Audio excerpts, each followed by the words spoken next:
Welcome, everyone. Thank you for our next edition of our 49er Industry Chat. Before we start, I will pause as we welcome everyone into the webinar today.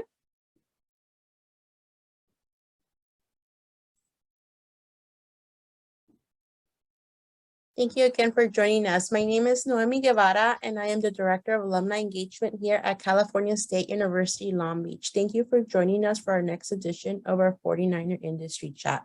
Today, I am honored to be having this chat with George Prince, who is President of Prince Commercial Real Estate Services, and with his presentation called The Future of Commercial Real Estate. And now I'd like to read a short bio before we get into our conversation today. Before I start though, I want to remind you this is being recorded and it will live on our website. And please use our Q&A box located above or below your screen to submit any questions throughout our chat today. So let me share a little bit about George. George Prince has been negotiating and optimizing commercial real estate transactions for over 30 years and is an expert in real estate economics. He has brokered over 3,000 property investments and commercial lease space transactions throughout the United States. George has given many lectures on complex commercial real estate topics throughout the United States, Canada, and the European community. When George is not negotiating national real estate transactions, he enjoys spending time in beautiful Napa Valley, California.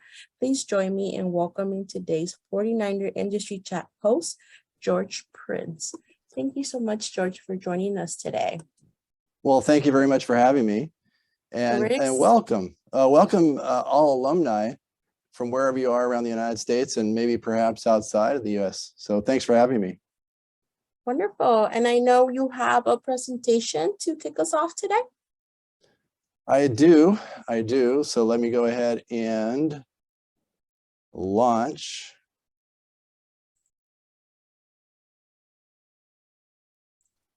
Okay. Everyone can see the presentation? Correct. All right.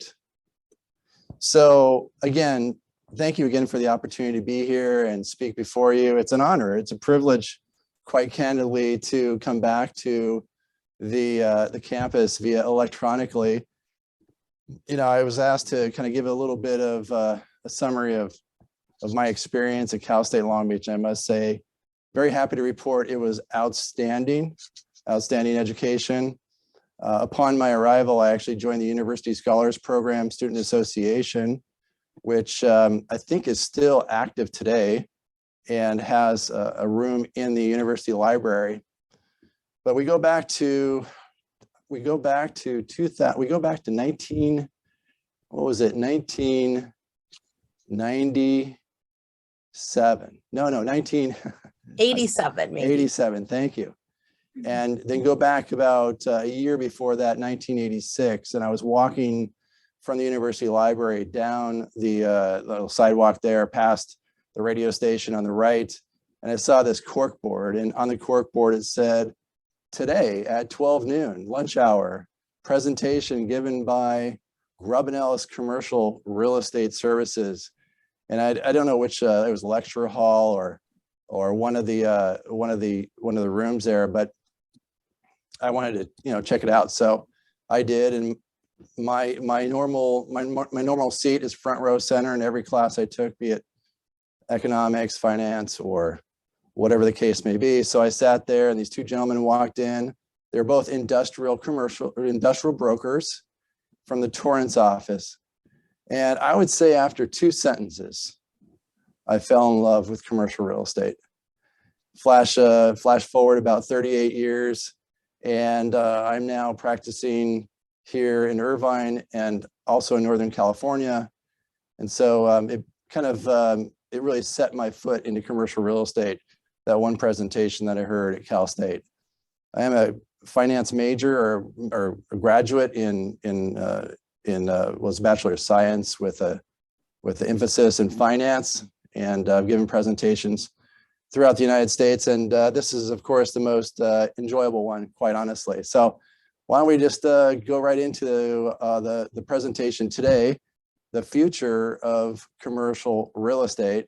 And we will, of course, hold questions until the end. And please write down any questions you may have, easy or medium size, big size, advanced questions, whatever you have, I will be more than happy to answer them for you. So today's discussion, a little introduction about who I am and what my practice is, the history of commercial real estate, property repurposing case studies, what does the future of commercial real estate look like, and then questions and answers.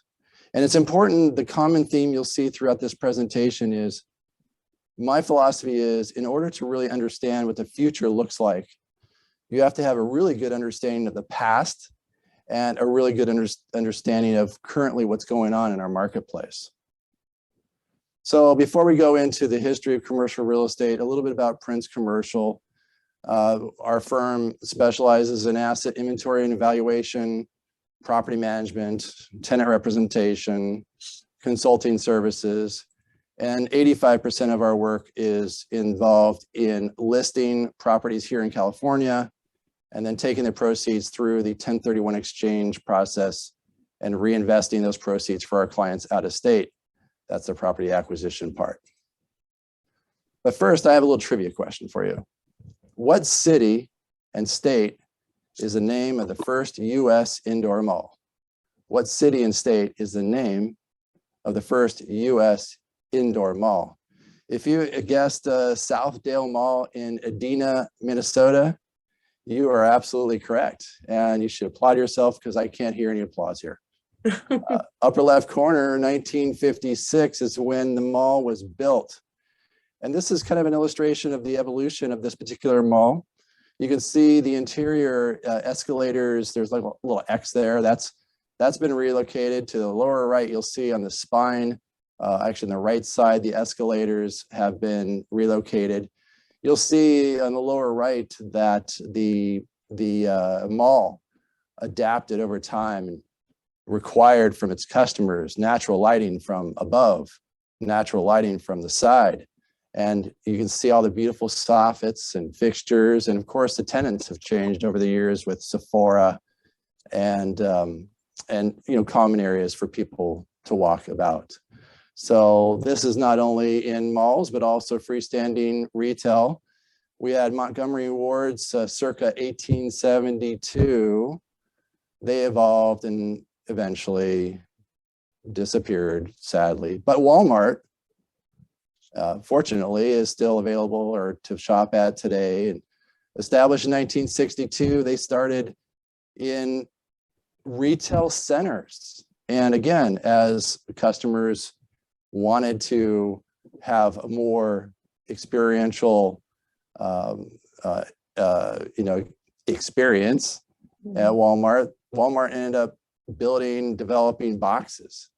And so you can see the evolution in order to meet the historical demands of the customer.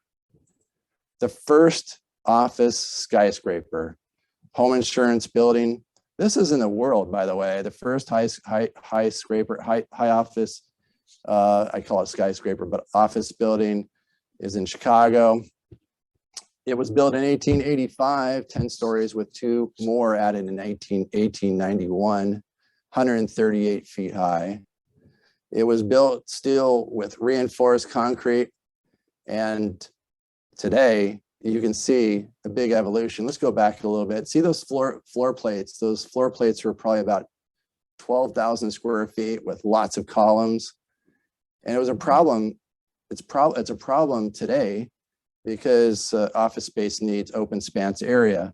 The bay depth, which is defined as the distance from the windows to the core of the building, were very, very shallow.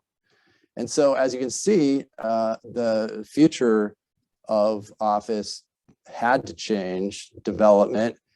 And this is what we see today throughout the United States, is these beautiful buildings with lots of amenities, health and wellness, outdoor common areas, even bocce ball. This is what developers need to build and will need to build in the future to attract tenants. See the curvilinear type of architecture, the as the geometry. Euclid would be very happy with this type of architecture. But again, the future of office is looking very interesting at this moment. Let's talk a little bit about that. COVID-19. A lot of alumni on this call probably have office space and either rent or own office buildings. And there's always been the question in amongst family and friends and colleagues, is office space dead? Well, there is people believe that properties are half occupied. Of course, landlords believe that they're fully leased. Well, they may be 80% leased, but the building may be 30% occupied. And the best way to find out is look at the parking structure. If the parking structure is 50% vacant, there's a high likelihood that the office building is also 50% vacant. So this is called phantom occupancy. It's if a tenant has 10,000 square feet and they're only occupying 5,000 square feet, there is 5,000 square feet of phantom occupancy. This is fantasy versus reality. Also something to kind of look forward to in our world is lease turnovers.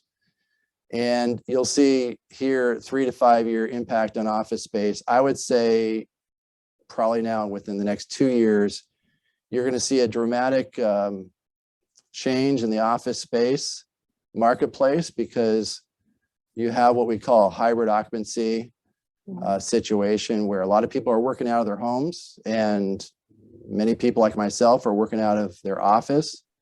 For accounting firms, for law firms, they can get away with working out of their office, but these companies such as software companies, engineering companies, any companies that have a work staff that need to really work together and meet together from time to time and have that collaborative experience, will need to be in office space. So really in the next 24 months, we're going to see what type of demand office will be. Now, here an interesting study was done and reported by the Wall Street Journal that we're still only at 10.7 days per month in the Houston market for office occupancy. Pre-COVID was 17 days per month. And we have office barriers to entry. Obviously, we all know the ridiculous gas prices at $6.50, $7 a gallon. Why would an employee be happy to spend all this money to get to the office when they can work from their home? If the landlord doesn't give them, or the employer does not give them credits for gas, then there's no incentive for them to leave their house. So this will all play factors. This is all factors in the future of office space. Long-term viability, it's really a psychological and productivity situation.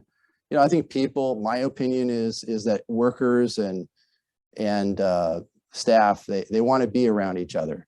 They want to be, they want to be able to ask questions and get together in a team format and not necessarily be on a Zoom call or a Microsoft Teams call. Also, current development for office space is low. It's not like 2007 where we had a plethora of office space coming on the market.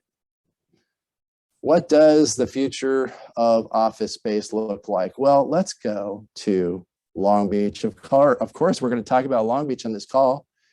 Long Beach, Cal State Long Beach, right down the street. This is 6700 Pacific Coast Highway, a 3-story office building right next to the marina. See the marina right there?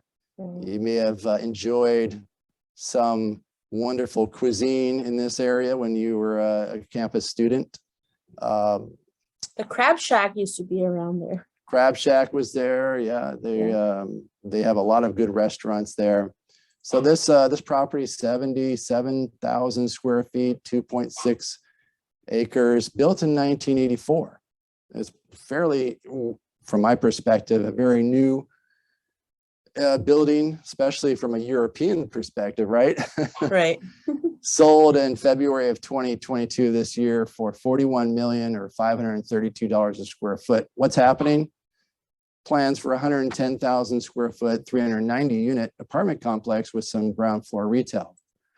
Let's go right across the street. These are 3 office buildings. They kind of lay out like this on PCH. And this property is a combination of 105,000 square feet on just under 5.5 acres, built in 1981. Again, plans for 150,000 square foot, 6-story, 390 unit podium style apartment complex with some ground floor retail. This is what it's going to look like. This is not the exact rendering. Obviously, Whole Foods is right down the street already, but this is the development company that's going to be building it. And subterranean parking, ground floor retail. So the apartments kind of feed on the retail, and you have easy access to get to the retail with subterranean parking. This is kind of the future of this market. Now, is retail and office completely going away, making way for apartments? Not necessarily, but you see how the future is kind of ironing out. A lot of what we believe to have been high class office space, like Congressional Place and whatnot, are being torn down. It's in many parts of my heart, kind of sacrilegious, because I've done a lot of lease transactions in this area for office space, but it is what it is. Now, the future of office, I was in Phoenix driving down Scottsdale Boulevard, and I saw a sign that I thought was interesting. It read office space for rent, daily, weekly, or monthly. Okay, so monthly, I get it. Fugent Suites, executive suites, that's maybe a 6-month lease. That's kind of normal, but daily or weekly? Is this the trend? I hope not. I think it's more like this. I think this is what we're going to be experiencing. This is a 35-story, 390-foot tall building that is being built in the Arts District in downtown Los Angeles. 475 live-work units, 105,000 square feet of office with 20,000 square feet of ground floor retail. Shoring and excavation and work is almost done. And this is what it's going to look like. Here's a live-work unit, actually a live unit that is on the upper left picture. And then look at this picture. You have a swimming pool on the roof with a beautiful view of downtown Los Angeles. Is this the future of office? Well, you see a lot of this within this, along the Pacific Rim, Japan, and Taiwan, even Thailand. Everywhere where there's high density, you're seeing this type of construction and development. Now, the future of retail, we go back in a minute to Long Beach, but fledgling retailers are exiting the market. Restaurant operators will continue to thrive. Expanded footprints during COVID-19 did assist with this. Now, if you still live in Long Beach, or if you look at your local town, you'll see what restaurants did.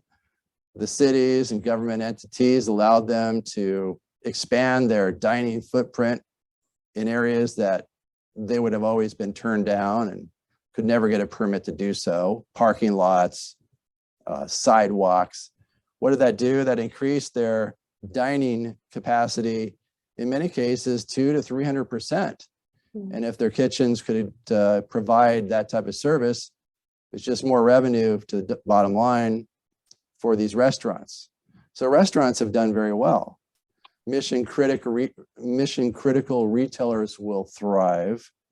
And these are like Walgreens, CVS, Dollar General, automotive, e-commerce resistant, omni-channel critical retailers will thrive. And you'll see that this is going to be the continuation. This is what the future is going to look like, piercing right through COVID-19. And what does the future of retail shopping centers look like? Well, Let's go back to Long Beach. This really hurts me in another area of my heart. This is a center that was built really not that long ago on PCH, right next to the marina. If you recall, it has a Petco, and right up here was Whole Foods, which moved down the street. And then this purple little pad here was Mimi's Cafe, which is now vacant. It is 68,000 square feet on 3.6 acres, built in 2001. It was sold for $44 million, which is $1,100 per square foot, broke an all-time record in the area. And what's happening with it? It's being torn down. Multi-unit apartment complex with some ground floor retail. So you see the trend, at least on this corridor and in areas throughout Southern California, are no exception. Let's go to Newport Beach and find out what's going on with some area that we call Fashion Island. I'm sure all of you ladies have been to Fashion Island, and all the men, I'm sure as well, accompanying their ladies. I was there just yesterday. So this is an example of a retail tenant by the name of Victoria's Secret. It's on the ocean side of Fashion Island. They occupied 9,500 square feet. The Irvine company, who's the owner of Fashion Island, came to them and said, hey, we have an opportunity for you to downsize, and we can put you just down the corridor into 5,000 square feet, which they said yes. They're combining their Only Pink with Victoria's Secret, and they're only merchandising the products that sell quickly, the rest online, like a lot of retailers. So these brick and mortar retailers are reducing their footprints in order to accommodate for operating expense increases, retail rents going up. But on the antithesis of the spectrum, we have the replacement of Victoria's Secret and 3 other tenants with a group called Restoration Hardware. This is RH. The Irvine company is going to be delivering this in 2024. It's an 80,000 square foot indoor and outdoor space with an expanse of glass and steel French doors that open up into this lush garden and terraces. It's 11 times bigger than the existing Restoration Hardware, which is in the center of Fashion Island. You can see on the very top of the roof is a restaurant that overlooks the Pacific Ocean. This is the future of retail on the opposite end of the spectrum. Either go big or shrink your footprint down. RH is worldwide now, and you can see if you go online that this particular rendering and elevation is very indicative of what you see in other countries. As we go into, again, a glimpse of the future, we've already seen this taking place. Retail malls are becoming even more thought out and planned, integrated with office and industrial. We can see the curvilinear nature of Bloomingdale's in this particular rendering, and the integration of retail with office, with apartments, all within walking distance. Everything's bolted on. You have outdoor dining, you have terrace dining on the left there. It's a very, very well planned center, and this is what retail developers are going to have to really focus on in the future. Is really thinking this out, where we're going to be, not 2 years from now, not 5 years from now, but 10 to 15 years from now. Industrial, the future of industrial warehousing. How exciting. Industrial warehousing is going to continue to implement robotics and not necessarily replace the entire workforce, but everything is going to continue to be robotic. This is an example of an Amazon facility that was built in Aliso Viejo. It's about 370,000 square feet on 25 acres. It's a distribution center. And look at all the residential in the area. There's a reason why they developed their distribution center around all this residential, which is the future of industrial development. It's infill. Amazon, who is now occupying this facility, is going to be launching Prime Air. Now, Prime Air, I'm not sure if many of you know about this, but 86% of all Amazon packages that are delivered are under 5 pounds in weight. Shockingly, Prime Air's drone can only carry up to 5 pounds. So this fully autonomous delivery system, from 13 to 30 minutes from the time you click your order, it'll be at your doorstep. This is what they claim. That's going to be a major market shakeup. I don't know how it's going to be really, integrated into our system, flight paths, final approaches of aircraft, but they've thought this out, and it's going to be a very interesting thing for us to monitor. Conclusive remarks. Office buildings will need to provide amenity-rich environments to compete. Retail shopping centers will need to pivot to a more experiential environment. Monolithic retail centers will be candidates for redevelopment. Enclosed malls will continue to be challenged. They'll most likely be replaced with churches and office call centers and higher and better uses for those particular types of asset classes. Industrial infill development is here to stay. Last mile warehousing and fulfillment centers will continue to be in demand. Drone delivery, it's not if, but it's when. So thank you. Thank you all for joining me for this presentation. I hope you learned a little bit about what's going on in today's world of retail, office, and industrial, and from my perspective, what the future looks like. We didn't cover the investment market, but feel free to ask me any questions you have about cap rates or whatever you would like. But thank you very much for the opportunity. Thank you, George. That is a great presentation with visuals. We're very appreciative of your time. And I do have some questions here in the queue. But again, if you have any questions, please submit them in our Q&A box and I'll go ahead and ask George. So a couple of things. I know we started off with your career path through Cal State Long Beach, and you said you were part of many honor societies.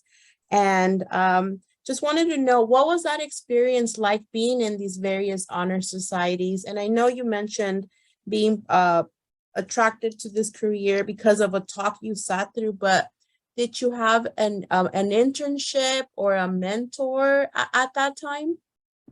Very good question. I always came from the perspective that the higher my education was, the more doors and windows and ladders to crawl up would be provided. So I really pushed myself to an extreme. I found that joining the University Scholars Program Student Association, actually I was one of the co-founders. Paul Brennan was a co-founder, Angela Wolf was a co-founder, and I was a co-founder. It really helped me. These classes, it was the same instructors that, for example, I don't know, what do we have? Critical thinking. We had a whole bunch of different types, philosophy. The same type of same instructors were teaching it, but the difference was you didn't have 40 or 50 students in the class, you had maybe 10. Right. So I literally received probably an education that should have cost me 3 times what I paid because I really pushed myself into the University Scholars Program. And then the Mortarboard Senior Honor Society and Alpha Lambda Freshman Honor Society and all these different honor societies. I just wanted to be around and immerse myself in the intelligent population. So that was my theme throughout Cal State. And no offense, I wanted to get out as soon as possible because I wanted to get into real estate. Wonderful. I do have a question here. How did you choose finance and did that help you with your career today? Yes, well, I chose finance because I knew that I would have to have a real good grasp of the numbers associated with real estate. And as much as I really enjoyed biology, that was my initial love because I love scuba diving and in fact, the Cal State University, I forgot the name of the vessel that was moored over by Shoreline Village. I did a lot of volunteer work on that, and I really wanted to go into oceanography and be kind of a Jacques Cousteau type of guy. But I found that based upon what I wanted to achieve financially, that was probably not the best career path to go down. So I always thought that I could, sell. I knew I could sell a high-rise office building, and making $2 million in one deal to me seemed impossible, but the sky is the limit, so why not try it? So that's what I had to do. I had to take real estate courses, appraisal courses, economics, economic courses, all that. So that's why I did that.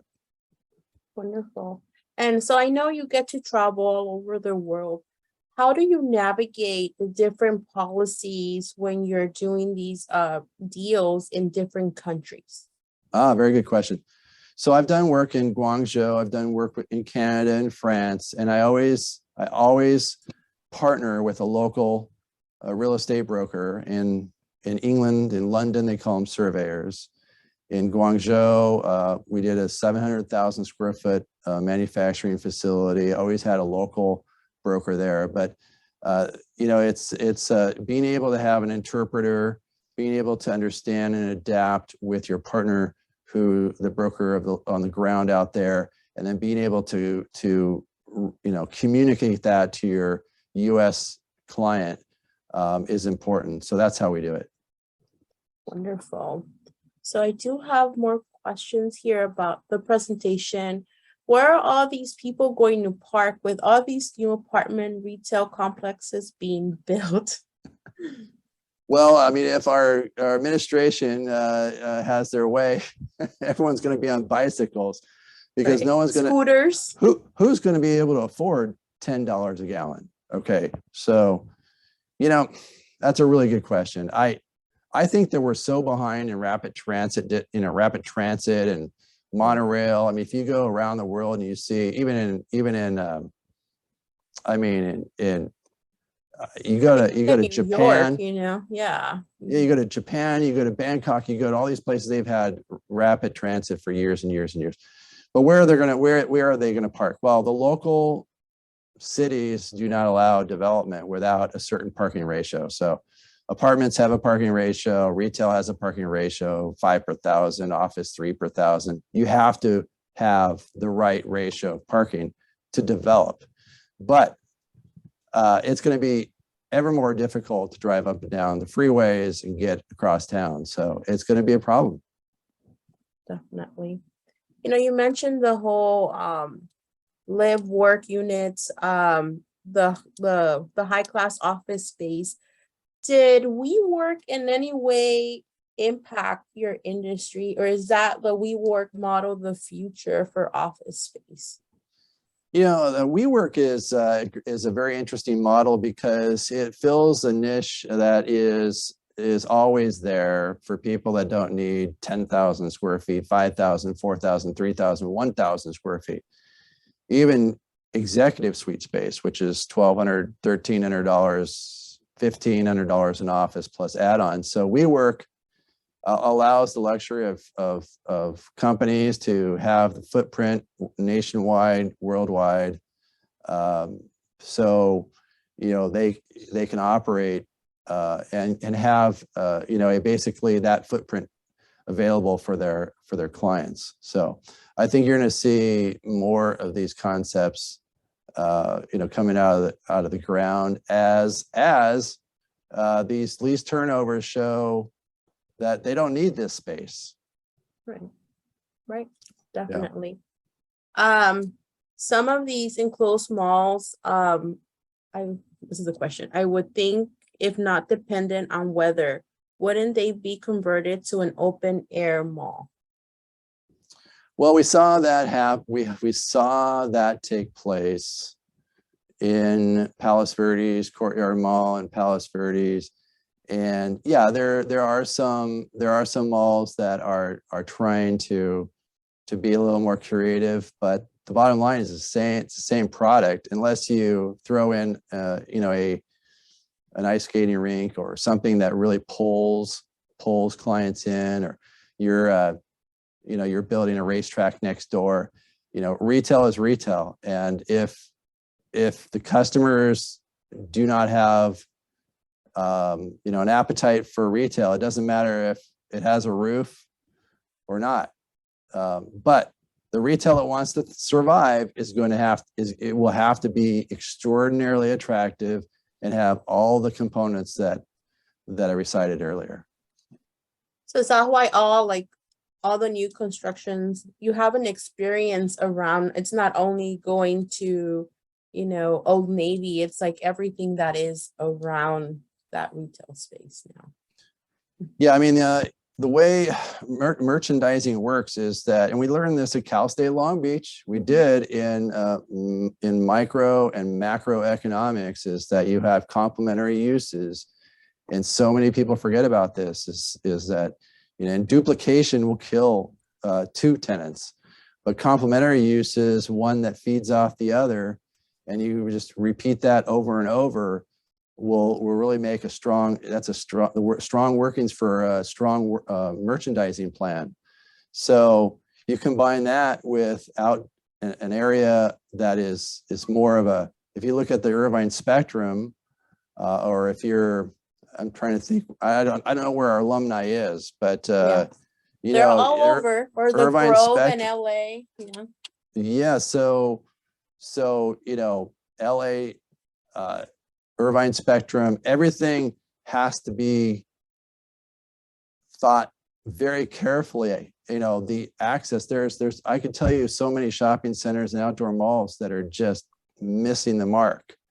And I know I won't mention those because we may have a developer from alumni that built it. But everything has to feed off of one another, and everything has to have office has to be fully integrated with the retail. The restaurants can't be scattered. They need to be, easy to get in and out of. If they're, people are coming from other office buildings 2 miles down, it all has to be thought out by the architects, by the financial planners and engineers, etc. Mm-hmm. Wonderful. Someone's asking if you could expand more on the 1031 exchange. Sure, absolutely. 1031 exchange, and that's probably 85% of my work.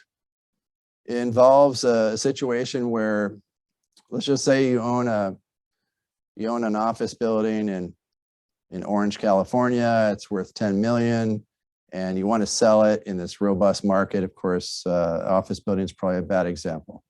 But let's just say you want to sell it. You have an offer. You accept the offer. It goes under contract. It's sold. The day it's sold, you have the opportunity to either take the money, do with it however you choose. And in that case, you have to pay capital gains tax. And it's the difference between your cost basis, that's what you paid for the property, and what your sale price was. So that delta, that difference is taxed. Or you can defer the capital gains down the road as far as you want. You keep 1031 exchanging into another property. So you take the 10 million and you buy maybe 2 or 3 properties and diversify your investment. And by the way, let's do it outside of California where the returns are higher. So the cap rates are higher. And by that process, IRC, Internal Revenue Code 1031, you have 45 days to identify the properties. You have to literally give a piece of paper to the accommodator, or the accommodator, and it shows the properties that you want to buy. And then you have 4.5 months to close on those properties for a total of 6 months. If you don't, you lose, you bust your 1031 exchange, you pay those capital gains. That's what I specialize in every day. And then I also represent office tenants, retail tenants, and industrial tenants in their lease transactions. Wonderful. I have an audience member. They are in residential real estate now, but want to transition to commercial real estate. Any recommendations on how to do so efficiently? Efficiently is the operative word, and you just have to be patient. So, residential real estate is completely different from commercial industrial real estate. It's a different world. It's a different set of vocabulary. And my recommendation is, if you already have your broker's license or your sales license, is to find someone or find a company that's hiring people where you can actually be you can actually be working under a mentor, and they'll pay you nothing to do it, and basically learn everything under the stars. And then you'll decide if you want to go into retail, office, or industrial, or like myself, I'm a generalist where I work on a variety of transactions.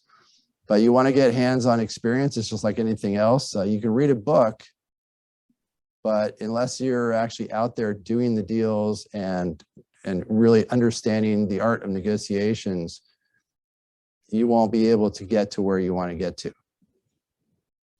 Is there a way that people could internship? Is internship a thing in this industry, in commercial real estate? It is, and it's mostly the bigger houses such as C.V. Richard Ellis or Newmark Frank or Colliers or Cushman Wakefield. Companies like myself, Prince Commercial Real Estate Services, we're very small, but we do a lot of big deals, but we don't have a program, a mentorship program. I started in a mentorship program at Matlow Kennedy Commercial in Long Beach at the traffic circle right there at PCH and Loyns. And it was a 12-month program. And I was able to exit that program on month 7, which I thought was just still too long, and just spread my wings. But your mentor will know when you're ready to go solo, and you're really an independent contractor, and you need to know, it's like snow skiing. You can learn the right way, or you can learn the wrong way. If you learn the wrong way, you may break a couple knees, maybe get scraped up a little bit.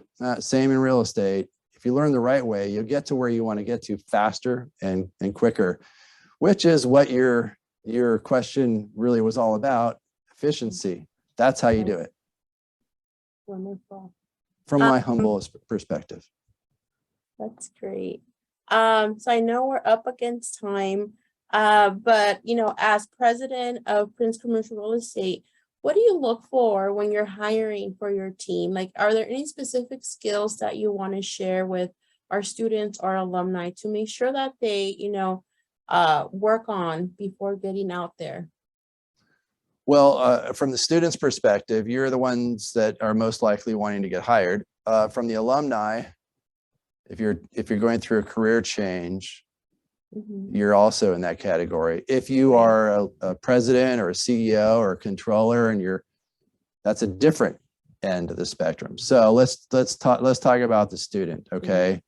For students, remember when you put together your resume, or as we call curriculum vitae, make sure it's brief. Make sure there's no spelling errors. This is basic stuff, right? Make sure that you've read it 5 times under the sun or 50 times under the sun. Make sure you have other people read it 5 times and 50 times under the sun. Because remember, when people like myself, when we're reviewing a resume, we're probably taking about 7-8 seconds. Okay, which means that we're looking at all the bullet points. We're looking at your experience. We want to make sure that your name is not necessarily bigger than it should be. A lot of these things tell you a lot about the person. Make sure, of course, you have an email address that's working. Make sure you have a phone that you answer on your resume.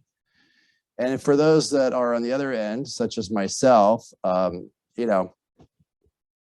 you're going to get a lot of resumes. We have, fortunately, in today's day and age, the ability to electronically review at our leisure resumes. But I get resumes every day. I recommend that you look at what the interim experience from one job to the other is. If you have someone that has 10 jobs where they were there for 2 months, that may be a problem.